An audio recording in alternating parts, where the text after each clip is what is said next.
यशवंतराव आणि यमुनाताई नुकतेच महादेवाच्या मंदिरातून दर्शन घेऊन घरी आले होते आणि घरी आल्यानंतर अचानक यमुनाताईंच्या छातीमध्ये दुखायला लागलं.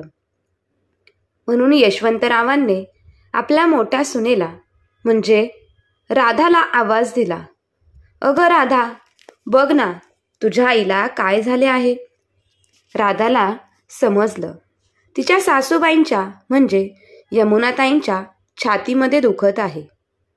राधाने लगेच ॲम्ब्युलन्स बोलवली आणि यमुनाताईंना हॉस्पिटलमध्ये घेऊन गेले. हॉस्पिटलमध्ये नेल्यानंतर समजलं की यमुनाताईंना अटॅकचा छोटा धक्का बसला होता. डॉक्टरांनी सांगितलं की यमुनाताईंनी कसलं तरी टेन्शन घेतलं आहे किंवा ती कसली तरी काळजी करत आहे.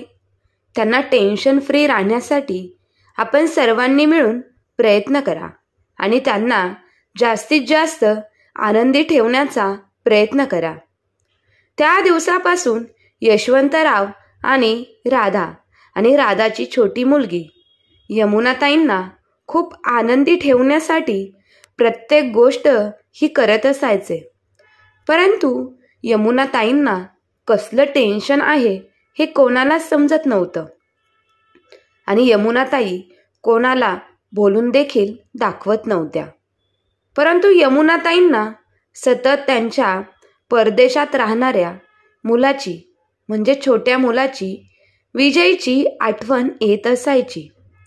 कारण एका रोडच्या ॲक्सिडेंटमध्ये त्यांचा मोठा मुलगा अजय हा देवाघरी गेला असल्यामुळे त्यांना सतत असं वाटायचं त्यांच्या धाकट्या मुलाने त्यांच्या जवळ राहावं.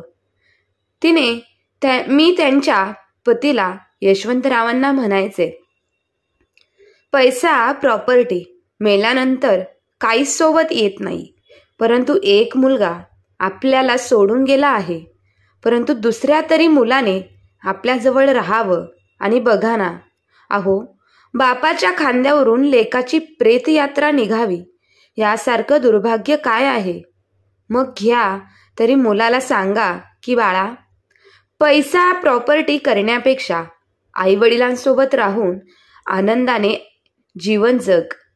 यशवंतरावांनी त्यांच्या धाकट्या मुलाला आणि सुनेला खूप वेळा सांगण्याचा प्रयत्न केला, परंतु त्यांचा धाकटा मुलगा अजिबात त्यांचं एक शब्द जुमानत नव्हता. कधी तो त्यांच्या वडिलांचा फोन पण करत नव्हता. जेव्हा यशवंतराव फोन करत असायचे तेव्हा 4-5 फोन केल्यानंतर त्यांचा धाकटा मुलगा विजय हा त्यांचा एक फोन उचलत असायचा आणि फोन उचलला तरी तो कधीच आईवडिलांना तोंड भरून विचारत सुद्धा नव्हता की आई बाबा तुम्ही कसे आहात, बरे आहात का. ह्याच गोष्टीचं जास्त टेन्शन यमुनाताईंना आलं होतं. त्यांना समजत नव्हतं की काय करावे. यशवंतरावांना आणि यमुनाताईंना पैशाची कसलीच कमतरता नव्हती, कारण यशवंतराव हे एका सरकारी शाळेमध्ये मुलांना शिकवण्याचे काम करायचे. त्यामुळे त्यांना बऱ्यापैकी पेन्शन मिळत होती. गावाला राहून मोठ्या सुनेसोबत ते आनंदी जीवन जगत होते. परंतु यमुनाताईंना नेहमी असं वाटायचं की धाकट्या मुलाने सुद्धा गावाला येऊन राहावं. परंतु धाकट्या मुलाची बायको ही तिच्या सासू सासऱ्यांना अजिबात जुमानत नव्हती. त्यामुळेच तिने तिच्या नवऱ्याला देखील तीच सवय लावून ठेवली होती. एक दिवस हॉस्पिटलच्या बेडवर पडलेल्या यमुनाताई सतत झोपेमध्ये सुद्धा विजय बोलत असायच्या. डॉक्टरांना सुद्धा समजत नव्हतं हा विजय कोण आहे आणि यमुनाताईंनी एवढा ध्यास ह्या विजयचा लावून का घेतला आहे. परंतु डॉक्टरांना आता कळून चुकलं होतं की हा जो कोणी विजय आहे तो जर 2 दिवसांमध्ये त्यांना भेटायला आला नाही तर यमुनाताई आपणा सर्वांमधून लवकरात लवकर निघून जातील आणि जगाचा निरोप घेतील. डॉक्टरांनी यशवंतरावांना सांगितलं, काका, हा विजय कोण आहे? कारण की काकी तर सतत विजय झोपत देखील बोलत आहे. त्यामुळे हा विजय जो कोणी असेल त्याला ताबडतोब इथे बोलवून घ्या, कारण जर असं झालं नाही तर यमुना काकींच्या जीवाला धोका आहे. आता यशवंतरावांना देखील काही समजत नव्हतं, परंतु त्यांना वास्तव परिस्थिती पूर्णपणे माहिती होती की विजयला किती जरी समजावून सांगितलं तरी विजय काय त्याच्या आईला भेटायला येणार नाही, आणि त्याचं जरी मत असलं यायचं तरी पण त्याची बायको त्याला इथे येऊन देणार नाही. काय करावं आता यशवंतरावांना समजत नव्हतं. म्हणून यशवंतराव यमुनाताईंना समजावून सांगण्याचा खूप प्रयत्न करत असायचे. अचानक एक दिवस यशवंतराव यमुनाताईंना गोळ्या देत असताना यमुनाताई झोपेतच बोलू लागल्या, विजय अजून कसा काय आला नाहीस? तुम्ही त्याला फोन केला होता की नाही? माझं मन खूप घाबरत आहे, मन विचलित होत आहे, मनामध्ये खूप असंख्य अशा शंका येत आहे. यमुनाताई घाबरत घाबरत त्यांच्या पतींना यशवंतरावांना म्हणत होत्या, हा आता एकच आहे, मी त्याला फोन केला होता, तू धैर्य ठेव. एवढ्या दूरवरून येणार आहे म्हटल्यावर वेळ तर लागणारच आहे. असं तर नाही ना की बसमध्ये बसला आणि 2 तासामध्ये इथे पोहोचला. यशवंतरावांनी यमुनाताईंना खोटे सांगून गोळ्या दिल्या. गोळ्या दिल्यामुळे यमुनाताई गाढ झोपून गेल्या. बाबा, आई झोपल्या आहेत, कमीत कमी तुम्ही तरी जेवण करा. आईची काळजी करण्यासाठी तुम्हाला स्वस्थ राहणं गरजेचं आहे. किचनमधून बाहेर येऊन राधिकाने प्लेट यशवंतरावांसमोर ठेवली. भरल्या डोळ्यांनी यशवंतरावांनी जेवण केलं. त्यांना पोटभर भरणं पण महत्त्वाचं होतं, कारण हॉस्पिटलच्या त्यांना फेऱ्या माराव्या लागतच होत्या. गेल्या 1.5 महिन्यापासून यमुनाताई खूप आजारी होत्या. हॉस्पिटल तर फक्त बहाणा होता, कारण डॉक्टरांनी तर आधीच सांगितलं होतं की तुमच्या बायकोकडे आता खूप कमी दिवस शिल्लक राहिलेले आहेत. डॉक्टरांनी यमुनाताईंनाच राहिलेल्या दिवसात खूप खुश ठेवण्यासाठी सांगितलं होतं. यशवंतरावांना माहीत होतं की यमुनाताईंचं सुख त्यांच्या लहान मुलामध्ये म्हणजे विजयमध्ये आहे. यशवंतरावांचा छोटा मुलगा विजय दुसऱ्या देशामध्ये जाऊन राहत होता. विजयचं लग्न झालं आहे आणि आता त्याला 2 मुले देखील आहेत, आणि विजयची फॅमिली यमुनाताईंकडे कधीच येत नव्हती. विजय आणि त्याची बायको प्राजक्ता जेव्हा पण येत होते तेव्हा प्राजक्ता मुलांना घेऊन तिच्या माहेरी राहायला जायची, आणि फक्त विजय 2च दिवस यशवंतरावांकडे आणि यमुनाताईंकडे राहत होता. 2 दिवस आईबाबांकडे राहिल्यावर विजय त्याच्या सासरी राहायला जात असायचा.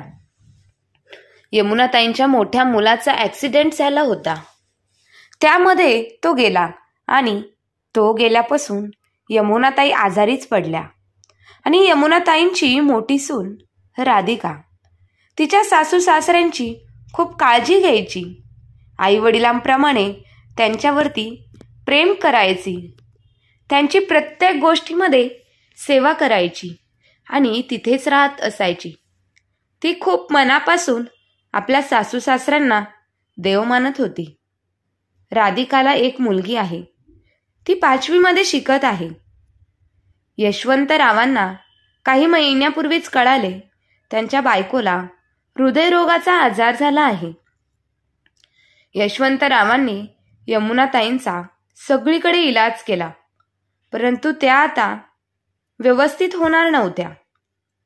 यमुनाताईंना खूप दवाखाने दाखवले, ॲडमिट केले, परंतु त्याचा काहीच उपयोग झाला नाही, किंवा दवाखान्याचा काहीच असर त्यांच्या तब्येतीवरती झाला नाही, आणि त्यामुळे आता यमुनाताईंना घरी ठेवले आहे. आणि घरूनच हॉस्पिटलमध्ये येऊन इलाज करत आहे. आणि यशवंतराव पण आपल्या बायकोची खूप मनोभावे सेवा करत आहे आणि काळजी घेत आहे. राधिका सुद्धा तिच्या परीने सगळे प्रयत्न आपल्या म्हाताऱ्या सासूसाठी करत असायची.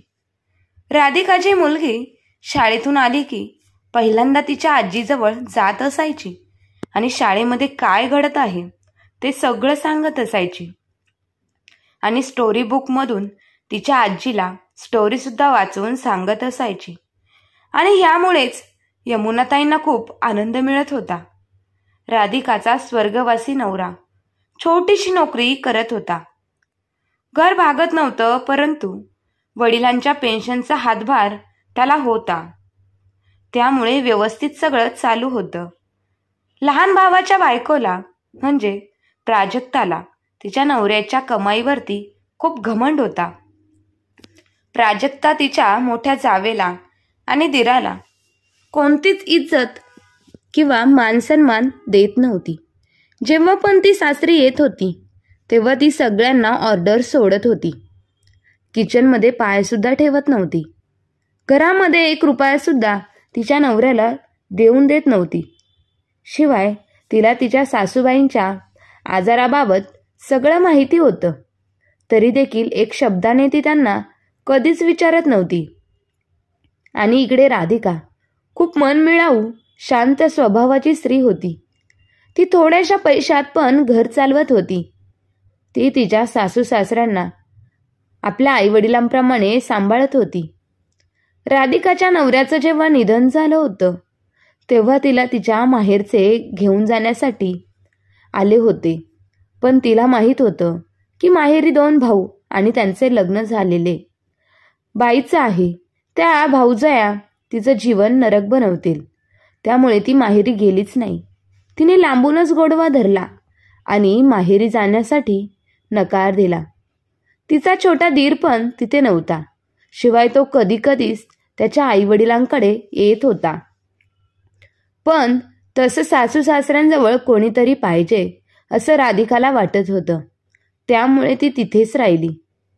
राधिकाची आई राधिकाला म्हणाली की मी तुझ्या मुलीला सांभाळते, तू दुसरे लग्न कर. पण यासाठी राधिका तयार नव्हती. ती तिच्या मुलीला माहेरी सोडणार नव्हती आणि राधिकाला तिच्या सासू सासऱ्यांपासून तिच्या मुलीला लांब ठेवायचं नव्हतं. कारण तिला पण तिच्या आजी आजोबांचं प्रेम भेटावं असंच राधिकाला वाटत असायचं. राधिकाची मुलगी यशवंतरावांना आणि यमुनाताई या चौघांनी मिळून नवीन आयुष्य जगण्याचा निर्णय केला होता. सगळं कसं छान चालू होतं. पण यमुनाताईंना आजार झाल्यापासून सगळे दुःखामध्ये गेले होते. राधिका जास्त शिकली नव्हती, त्यामुळे ती कुठेही नोकरी करू पण शकत नव्हती. पण यशवंतरावांच्या पेन्शनवर यशवंतराव आपल्या सुनेची आणि नातीची चांगली काळजी घेत होते. विजयला खूप वेळा आई आजारी आहे म्हणून फोन मेसेज केले, निरोप देखील पोचवला होता, परंतु तो कधीच आला नाही. प्राजक्ताने विजयला जाऊन दिलं नाही. ती त्याला म्हणाली की आता फक्त तुझी आई आजारी आहे. जेव्हा तुमची आई या जगात नसेल तेव्हा तुमच्या आईला भेटायला जाणार आहे का? कारण तेव्हा पण तुम्हाला जावेच लागणार आहे ना. त्यामुळे आत्ता जाऊन विनाकारण त्रास करून घेऊ नका. आणि त्यामुळे विजयच्या डोक्यामध्ये बायकोचं बोलणं फिट्ट बसलं होतं आणि तो फक्त आता आई कधी देवाघरी जाते ह्याच गोष्टीची वाट पाहत बसला होता. पण त्याला हे समजत नव्हतं की त्याच्या आईचा जीव तर त्याच्यामध्येच गुंतलेला आहे. आईला आपल्याला भेटायचं आहे. आई आपल्यासाठी डोळे लावून वाट पाहत आहे. आईचे डोळे त्याला पाहण्यासाठी तरसलेले आहेत हे मात्र त्याला समजत नव्हतं. मुले मोठी होतात, नोकरी करतात आणि त्यामध्ये त्यांच्या भावना पण मरून जातात. आईवडिलांपेक्षा त्यांना त्यांचा वेळ आणि पैसा महत्त्वाचा वाटतो. आणि हेच हाल विजयचे होते. तो रोज काही ना काही कारण सांगून जाण्यासाठी गावाला टाळत होता. यमुनाताईंना त्यांच्या लहान मुलाची नेहमी आठवण येत होती आणि आपल्या मुलगा येईल आशा यशवंतरावांना त्यांना खोटी दाखवत होते. एके दिवशी राधिका आपल्या सासूच्या खोलीमध्ये जाऊन सासूला पाहू लागली, परंतु सासू गाढ झोपलेली होती. तिने सासूला स्पर्श केला, पण सासूने डोळे उघडलेच नाही. त्यामुळे ती पळत आपल्या सासऱ्यांजवळ गेली आणि यशवंतरावांना पण तिथे आले आणि आपल्या बायकोला म्हणजे यमुनाताईंना कोणतीच हालचाल करत नव्हत्या. त्यामुळे पटकन यशवंतरावांनी डॉक्टरांना बोलावून आणले. डॉक्टरांनी यमुनाताईचा मृत्यू झाला आहे असं घोषित करून टाकलं. आई गेल्याचं जेवण यशवंतरावांनी विजयला सांगितलं नाही. ओळखीच्या एका व्यक्तीने फोन करून विजयला सांगितलं. विजय त्याच्या परिवाराला घेऊन लगेच ताबडतोब गावी आला. यमुनाताईंच्या मृत शरीरावर गुरुजी त्यांच्या अंतिम संस्कार करत होते. तेव्हा त्यांनी त्यांच्या मोठ्या मुलाला पुढे यायला सांगितलं, कारण गुरुजींना फक्त माणसांनी सांगितलं होतं की यांना 2 मुले आहेत, पण एक मुलगा ह्या जगात नाही या बाबतीत गुरुजींना काहीच माहिती नव्हतं. जसं यशवंतरावांनी राधिकाला ऐकायला आले की मोठ्या मुलाला पुढे पाठवा, तसे यशवंतराव आणि राधिका मोठमोठ्याने रडू लागले. यशवंतराव गुरुजींना म्हणाले की मोठा मुलगा ह्या जगामध्ये नाही. त्यानंतर गुरुजींनी लहान मुलाला पुढे बोलवले, तर विजय पुढे निघाला होता, पण यशवंतरावांनी त्याला अडवलं आणि यशवंतराव म्हणाले की आम्हाला कोणता पण लहान मुलगा नाही. मी माझ्या बायकोचे सर्व अंतिम विधी करायला स्वतः तयार आहे. हे ऐकल्यानंतर विजयला खूप मोठा धक्का बसला. एवढ्या समाजामध्ये बाबांनी हे बोलणं ऐकवल्या विजयला काही समजत नव्हतं. बाबा, तुम्ही असे कसे बोलू शकता? मला माझ्या आईचा अंतिम विधी करू द्या. मी तुमचा लहान मुलगा आहे. हे बघ विजय, तू सगळे हक्क गमावलेले आहे. जो मुलगा आई जिवंत होती तेव्हा तिला भेटायला आला नाही, तर मग अंतिम विधी करून तो आम्हाला काय दाखवणार आहे? तुझी आई तुला बघण्यासाठी तर आलेली होती, तरी पण तू आला नाहीस. तुझ्यामुळे तुझ्या आईला कधीच शांती भेटणार नाही, कारण तुझ्या आईची शेवटची इच्छा अपूर्ण राहिली. तिचा जीव तुझ्यासाठी तिळतिळ तुटत होता. ती तुझ्यासाठी प्रत्येक क्षणाला आठवण करून रडत होती. तुझा मोठा भाऊ देवाघरी गेल्यावर तुझी आई आजारी पडली. ती व्यवस्थित होऊ शकली असती जर तुझ्याकडून तिला थोडंफार प्रेम आणि आपलेपणा मिळाला असता, तर ती पूर्णपणे बरी झाली असती. पण तू तर तिला पाठच फिरवली. हे बघ विजय, तू तुझ्या फॅमिलीला घेऊन इथून आत्ताच्या आत्ता निघून जाऊ शकतोस. यशवंतरावांनी त्यांच्या हातांनी आपल्या बायकोचे अंतिम संस्कार केले आणि त्यांनी विजयला आईच्या मृत शरीराला स्पर्श देखील करून दिला नाही. विजय आणि त्याची बायको तेथून जाऊ शकली नाही, कारण बाकीचे लोक आणि बाकीचा समाज त्यांना तिथून जाऊ देत नव्हता. आणि जर गेले तर लोक काय बोलतील, नावं ठेवतील, म्हणून ते दोघं तिथंच निर्लज्जपणाने थांबून राहिले होते. 15 दिवसानंतर यशवंतरावांनी जवळच्याच नातेवाईकांना आणि शेजाऱ्यांना बोलावून आणलं होतं आणि ते म्हणाले की मी जोपर्यंत जिवंत आहे तोपर्यंत मी माझ्या प्रॉपर्टीची वाटणी करणार आहे आणि त्याचे साक्षीदार तुम्ही सर्वजण राहणार आहात. तुम्हाला पण कळेल की मी कोणावरती सुद्धा अन्याय करत नाही. मी माझे मृत्यूपत्र बनवलेले आहे. मी या जगात असेल किंवा नसेल तेव्हा या घरावर, माझ्या जमिनीवर, माझ्या बायकोंच्या दागिन्यांवर माझ्या मोठ्या सुनेचा म्हणजे राधिकाचा आणि तिच्या मुलीचा म्हणजे माझ्या नातीचा हक्क असेल.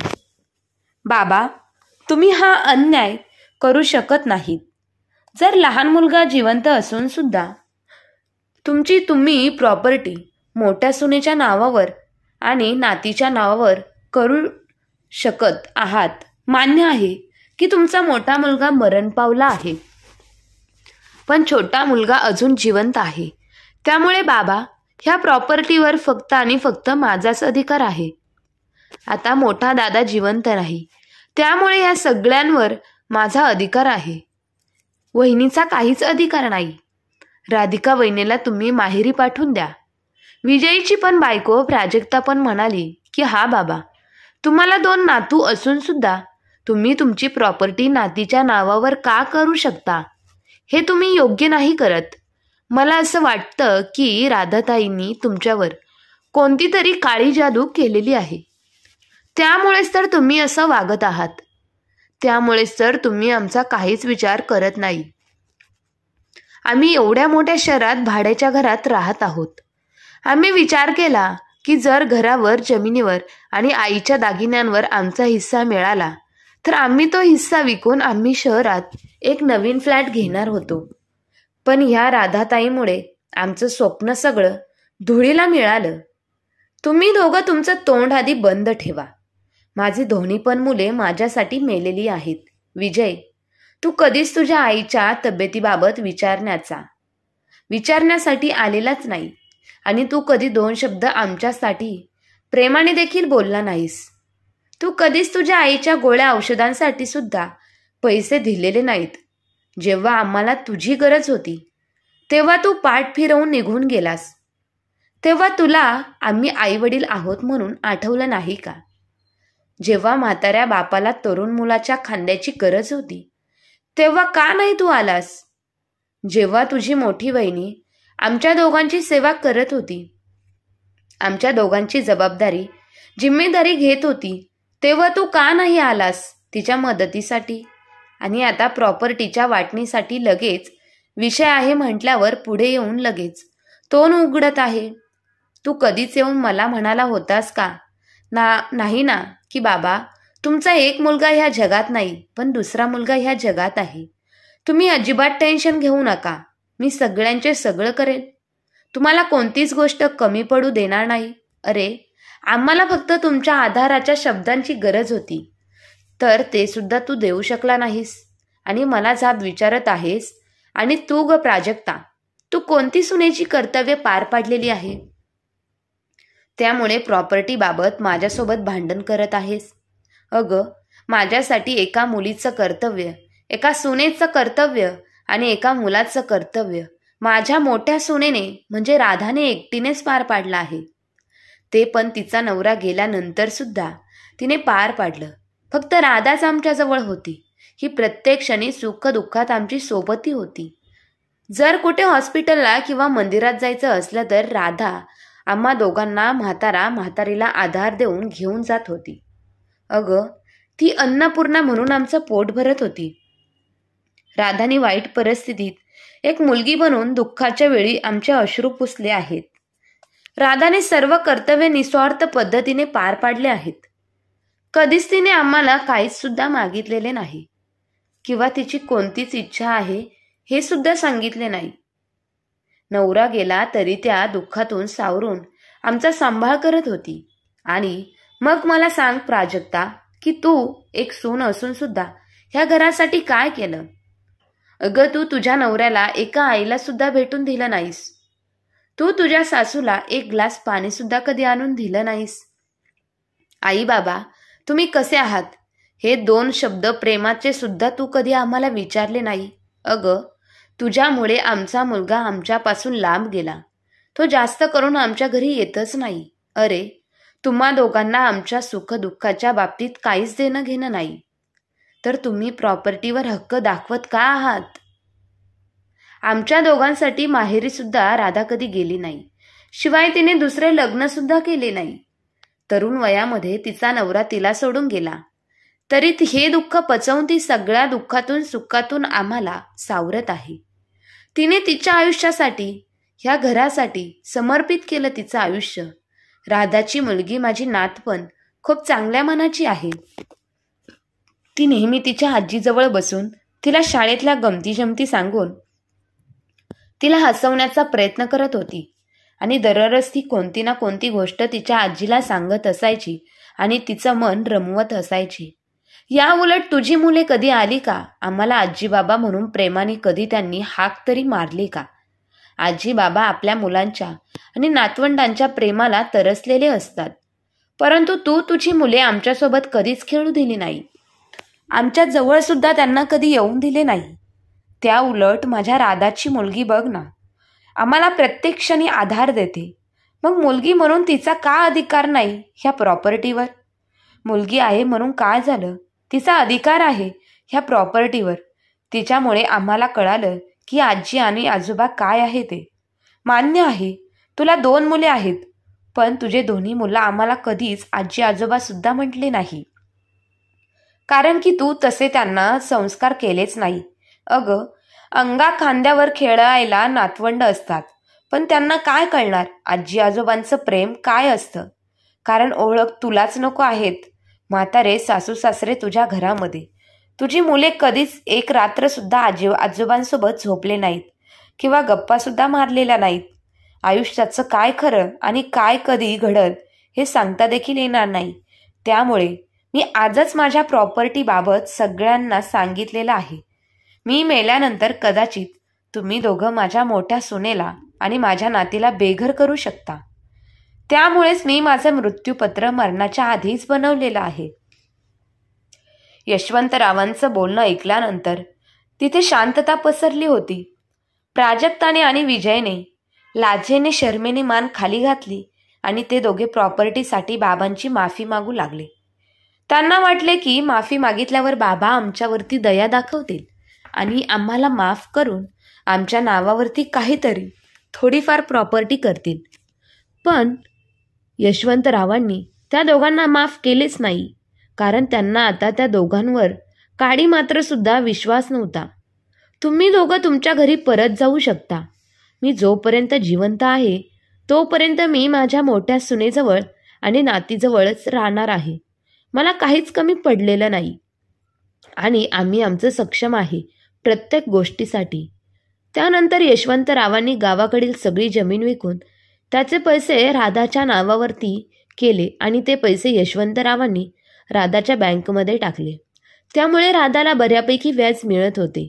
सध्या यशवंतरावांना पेन्शन भेटत होती, पण ते जोपर्यंत जिवंत आहे तोपर्यंत त्यांना ती पेन्शन भेटत होती.